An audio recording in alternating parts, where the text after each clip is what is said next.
Feu! Le 13 février 1960, à Rguen, dans le sud algérien, la France fait exploser sa première bombe atomique avec Gerboise bleue comme nom de code. Une puissance estimée à environ 70 kilotonnes, équivalente à 4 fois celle d'Hiroshima au Japon. Officiellement un tournant stratégique, officieusement le début d'une longue fracture mémorielle et sanitaire. 30 années après l'ouverture de ce dossier par l'État algérien, on constate que les choses n'avancent pas dans le bon sens comme le veut l'Algérie. Parce que l'Algérie, depuis 30 années, elle ne demande que des choses humanitaires. C'est-à-dire, je m'explique, elle demande à avoir des informations précises, les cartes des déchets, elle demande à ce que les victimes soient indemnisées, qu'on leur donne les dossiers médicaux qui sont au niveau de la France, qu'on leur donne les dossiers de l'état civil, parce que la France les a pris avec. Mais malheureusement, jusqu'à aujourd'hui, il n'y a pas d'écho. Les conséquences humaines sont, elles, bien documentées par les témoignages.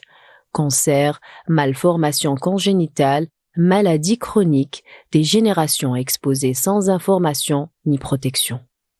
À Rguen, la nature est gravement irradiée, polluée, mais l'aspect le plus impactant pour la vie, c'est celui de cette incapacité de la majorité des femmes de Rguen de pouvoir faire arriver à terme leur grossesse.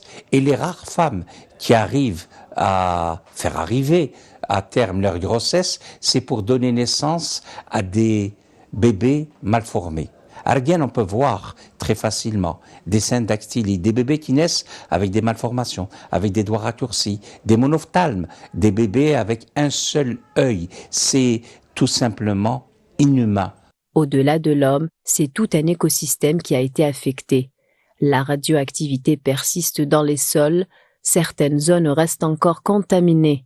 La faune et la flore sahariennes, déjà fragiles par nature, ont subi un impact durable. Des études évoquent encore aujourd'hui des taux anormaux de radioactivité dans certains secteurs.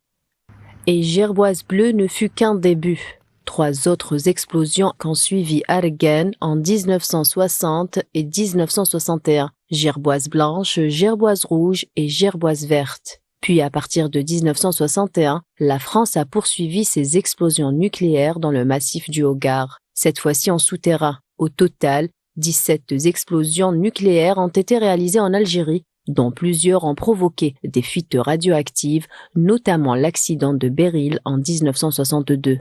Gerboise bleue ne relève donc pas seulement de l'histoire militaire, elle marque le point de départ d'une série d'explosions dont les traces humaines et environnementales restent visibles. Entre exigence de vérité, mémoire blessée et responsabilité politique, le dossier des crimes nucléaires au Sahara demeure ouvert et pour beaucoup, l'onde de choc ne s'est jamais dissipée.